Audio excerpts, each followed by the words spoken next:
नमस्कार प्रिय विद्यार्थियों, मैं आज़ाद कुमार एक बार फिर स्वागत करता हूं आपके अपने YouTube channel the academic education में। आज का टॉपिक है power sharing, function of parliament. Function of parliament में हम लोग पढ़ेंगे लेजिस्लेचर, एग्जीक्यूटिव और जुडिशियरी। साथ ही एक देश का एग्जाम्पल हम देखेंगे, उस देश का नाम है बेल्जियम। तो चलिए बिना देर के हुए वीडियो स्टार्ट करते हैं।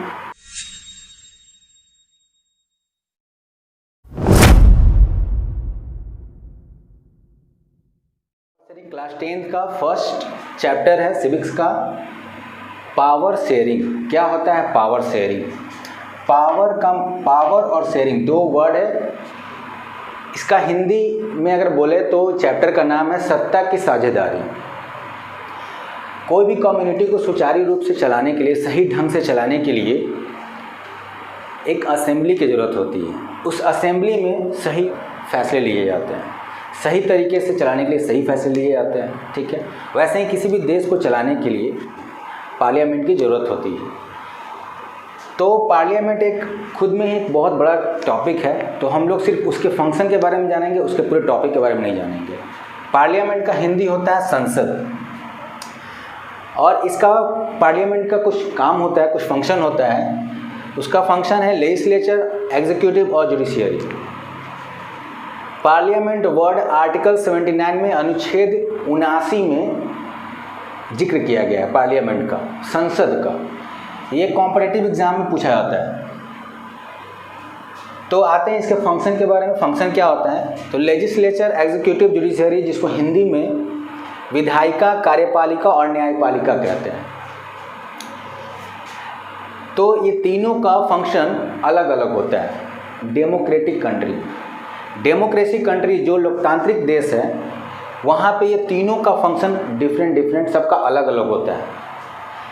लेकिन अगर ये ज़रा सोचिए कि अगर लेजिस्लेचर, एग्जीक्यूटिव और जुडिशियरी तीनों का कंट्रोल एक ही आदमी के हाथ में हो, एक ही आदमी, एक ही राजा के हाथ में हो, तो क्या होगा? तीनों का फैसला वो खुद लेगा। वैसे गवर्नमेंट को हो सकते हैं मोनार्की है, जिसका हिंदी होता है राजतंत्र। ठीक है, तो राजतंत्र वाले कंट्री में, मोनार्की वाले कंट्री में कुछ फैसले लाभदायक तो हो सकते हैं, बेनिफिशियल तो हो सकते हैं, लेकिन वो लंबे समय तक बेनिफिशियल नहीं हो सकते। वो देश को बांटने का काम करेंगे, क्योंकि जो राजा होगा वो अपने तरीके से फैसला लेगा। हो सकता है बहुत सारे लोगों को इससे फ़ायदा हो और बहुत कुछ लोगों को इससे नुकसान हो, लेकिन मैक्सिमम ये चांस है कि मैक्सिमम लोगों को इससे नुकसान ही होता है, क्योंकि राजा अपने को देख कर ही वे फैसला लेता है। अगर ये तीनों पावर अगर उसके पास हो तो। लेकिन हम डेमोक्रेटिक कंट्री की बात कर रहे हैं, हमारा इंडिया भी डेमोक्रेटिक कंट्री है। तो वहाँ पे डेमोक्रेटिक कंट्री में लेजिस्लेचर, एग्जीक्यूटिव और जुडिशियरी, विधायिका, कार्यपालिका और न्यायपालिका, तीनों का पावर अलग अलग दिया गया है। तीनों को अलग अलग इक्वल पावर दिया गया है। तीनों का फंक्शन भी अलग अलग है। तो लेजिस्लेचर के बारे में देखेंगे कि लेजिस्लेचर का फंक्शन क्या है। इसका काम है विधायिका का, यहाँ वर्ड ही लिखा हुआ है विधायिका, विधि यानी कानून। विधायिका का मतलब ही होता है कानून बनाना। ठीक है, टू मेकिंग लॉ। लेजिस्लेचर का काम होता है कानून बनाना। कार्यपालिका यानी एग्जीक्यूटिव का काम होता है उस जो कानून बन चुका है उसको पालन करवाना और मेंटेन रखना। ये होता है कार्यपालिका का काम, यानी कि एग्जीक्यूटिव का काम। लेजिस्लेचर का काम होता है टू मेक लॉज, एग्जीक्यूटिव का काम होता है to enforce law and maintain law. अब है लास्ट जुडिशियरी, जिसका हिंदी है न्यायपालिका। जुडिशियरी का काम होता है कोई भी कानून अगर जो बना है उसको एक्सप्लेन और क्लैरिफाई करना, साथ ही साथ स्पेसिफिक केसेस में कानून को लागू करना। न्यायपालिका का ये भी काम होता है, एक और भी काम होता है कि एग्जीक्यूटिव और लेजिस्लेचर जो कानून बन चुका है, इसके द्वारा जो कानून बना है और इसके द्वारा जो कानून मेंटेन होने वाला है, मेंटेन किया जाने वाला है, उस पर नज़र रखना, ये जुडिशियरी का काम होता है। अगर ये नज़र नहीं रखेगा, सबको अलग अलग पावर नहीं दिया जाएगा, सबके कंट्रोल एक ही आदमी के हाथ में होगा, तो क्या हो सकता है, वहाँ पे प्रॉब्लम हो सकता है। इसलिए पावर को क्या किया गया, यहाँ पे शेयर किया गया है। तो जुडिशरी का कंट्रोल और एक और चीज़, ये तीनों एक दूसरे पे क्या करते हैं, कंट्रोल करते हैं, नज़र रखते हैं। ठीक है, ये भी काम दिया गया है डेमोक्रेटिक में, डेमोक्रेसी में, मोनार्की में नहीं। मोनार्की में ऐसा नहीं होता है। तो हम लोग यही डेमोक्रेटिक कंट्री में देखेंगे कि कैसे लेजिस्लेचर, एग्जीक्यूटिव और जुडिशरी का पावर शेयर किया गया है, कैसे सत्ता की साझेदारी की गई है। तो एक हम एग्जांपल लेते हैं, एक देश था बेल्जियम। बेल्जियम भी हमारा डेमोक्रेटिक कंट्री है, जो कि यूरोप कंटिनेंट का एक देश है बेल्जियम, जिसकी राजधानी ब्रुसेल्स है। ब्रुसेल्स ये एग्ज़ाम में एमसीक्यू में पूछ सकता है। बेल्जियम का कैपिटल जो है ब्रुसेल्स है, यानी कि इसकी राजधानी ब्रुसेल्स है। वहाँ पे 2 शहर का जिक्र किया गया है, 2 एरिया का, 2 रीजन, 2 इलाका का जिक्र किया गया है। एक है फ्लेमिश और एक है वलोनिया। 2 शहर हैं जिनका नाम है, एक का नाम है फ्लेमिश और एक का नाम है वलोनिया। फ्लेमिश इलाकों में रहने वाले लोग, टोटल पॉपुलेशन का 59% वहाँ पे लोग रहता है। फ्लेमिश शहर में टोटल पॉपुलेशन, जितना बेल्जियम में पॉपुलेशन है उसका 59% वहाँ पे लोग रहता है। और वो कौन लोग रहते हैं, वो डच रहते हैं और डच बोलते हैं। उनका लैंग्वेज भी डच है। डच लोग रहते हैं वहाँ 59%। कौन से शहर में, फ्लेमिश में। ये भी आपका एमसीक्यू में जाने वाला है। फ्लेमिश शहर में कौन से लोग रहते हैं, कौन से भाषा बोलने वाले लोग रहते हैं, तो वो रहते हैं डच बोलने वाले लोग फ्लेमिश शहर में। ठीक है, उसके बाद दूसरा शहर है वलोनिया। वलोनिया में 40% लोग, टोटल पॉपुलेशन का 40% लोग वहाँ पे रहते हैं वलोनिया में, जो कि फ्रेंच बोलते हैं। ठीक है, तो वलोनिया शहर में फ्रेंच बोलने वाले लोग रहते हैं और फ्लेमिश शहर में डच बोलने वाले लोग रहते हैं। अब तो मेजॉरिटी डच बोलने वालों की है, 59% पॉपुलेशन है, और वलोनिया शहर में मात्र 40% लोग रहते हैं। तो मेजॉरिटी तो इसकी है और माइनॉरिटी इसकी है। और 1% लोग सिर्फ जर्मन लैंग्वेज बोलते हैं, क्योंकि जर्मनी के नज़दीक इलाका वाला एरिया है, इसलिए वहाँ पे लोग जर्मन ही बोलेगा। एक चीज़ और, बेल्जियम एक ऐसा देश है यूरोप का जो हमारे हरियाणा से भी छोटा है, लेकिन फिर भी वो एक देश है। यहाँ से बात उठती है ये कि मेजॉरिटी तो 59% वाले की है और माइनॉरिटी 40% है। ये मेजॉरिटी वाले हैं, इसका मतलब शासन, इसका मतलब पावर इसके पास ज़्यादा है। होना तो यही चाहिए। मेजॉरिटी भाई इसकी है, 59% वालों की मेजॉरिटी है, तो पावर तो इसका ज़्यादा है। और ये माइनॉरिटी वाले लोग हैं, इसका पावर कम होना चाहिए। ठीक है, इसका अधिकार नहीं है। अगर हम मेजॉरिटी के बेसिस पे देखें तो इसका अधिकार नहीं है इस देश पे, बेल्जियम पे, लेकिन 59% वाले का अधिकार है, क्योंकि मेजॉरिटी है।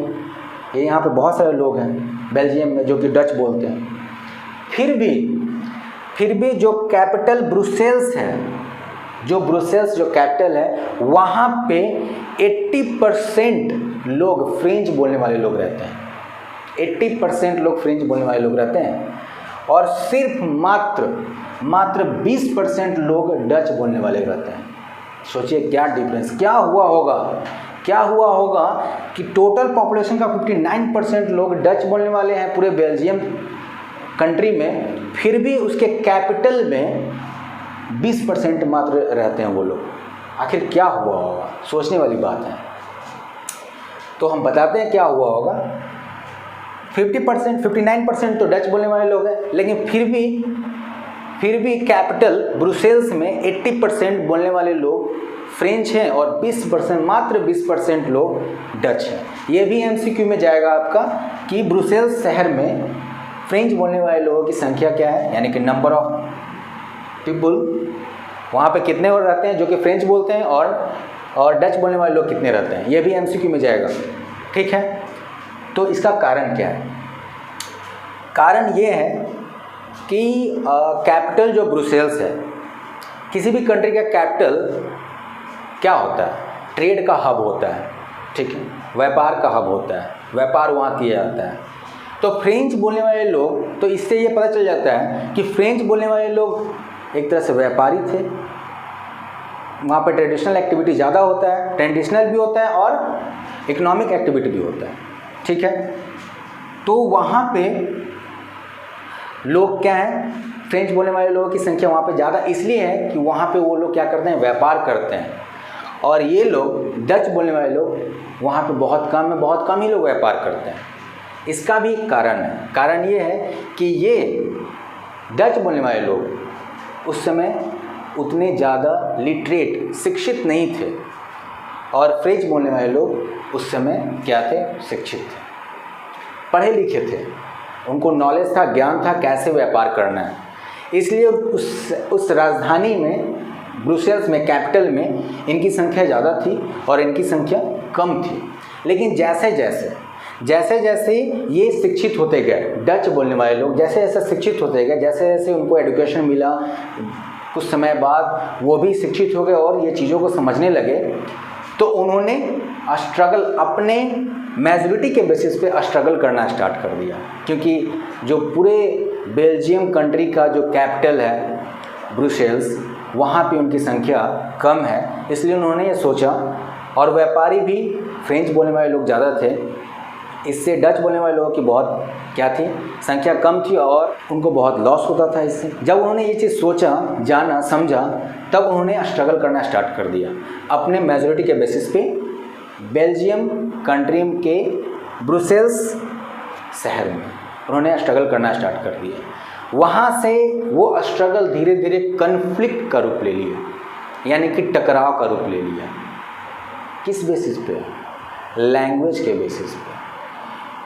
लैंग्वेज के बेसिस पे ये टकराव का रूप ले लिया, क्योंकि पूरे ब्रुसेल्स में 80% फ्रेंच वाले थे और 20% डच वाले थे।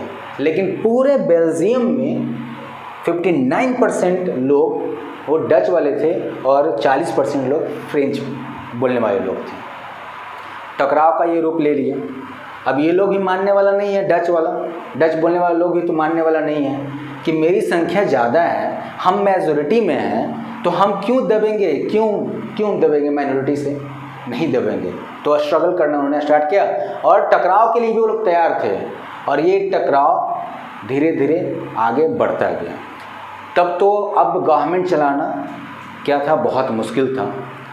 अब रिज़ल्ट यही दिखने वाला था कि लगता है कि बेल्जियम भाषा के आधार पे, लैंग्वेज के बेसिस पे ये क्या होने वाला है, टूटने वाला है। इसका रिज़ल्ट तो यही दिख रहा है। देखने से तो यही दिख रहा है कि ये क्या होने वाला है, बेल्जियम टूटने वाला है भाषा के आधार पे। क्योंकि ना फ्रेंच बोलने वाले लोग दब रहे थे और ना ही डच बोलने वाले लोग दब रहे थे। क्योंकि एक जगह संख्या जहाँ डच बोलने वालों की थी, तो वहीं दूसरे जगह फ्रेंच बोलने वालों की थी। तो कैसे होता, इसको कैसे हम जानेंगे, कैसे ये पावर शेयरिंग का एग्जाम्पल बना, सोचने वाली बात है। ये तो ऐसे देखने से लग ही रहा है कि ये पावर शेयरिंग फिर यहाँ पे कहाँ हो रहा है, पावर शेयरिंग तो हो ही नहीं रहा है, तो फिर ये पावर शेयरिंग एग्जाम्पल कैसे बना? तो इस चीज़ को हम क्लियर करेंगे। ये यहाँ से स्टार्ट हो गया, जो कि 1950 में ये रूप ले लिया था टकराव का, कन्फ्लिक्ट का। 1950 1960 बहुत टकराव हुए, उसके बाद रिजल्ट निकाला गया। क्या रिजल्ट निकाला गया, इस चीज़ को हम अब नेक्स्ट वीडियो में समझेंगे बहुत अच्छे तरीके से। और तब तक ये आप वीडियो को सब्सक्राइब कर लीजिएगा, ताकि नेक्स्ट वीडियो जो अपलोड होते जाए वो आप तक पहुंचता जाए और वो उस चीज़ को देखते जाइए। खासकर ये 10th वालों के लिए ये वीडियो बनाया जा रहा है, क्योंकि 10th का एग्ज़ाम बहुत नज़दीक है। सिर्फ उनको क्लियर किया जाए और MCQ क्वेश्चन बता रहे हैं उस चीज़ को, ताकि आप लोगों को ये और आसान हो जाए। ठीक है, थैंक यू, जय हिंद।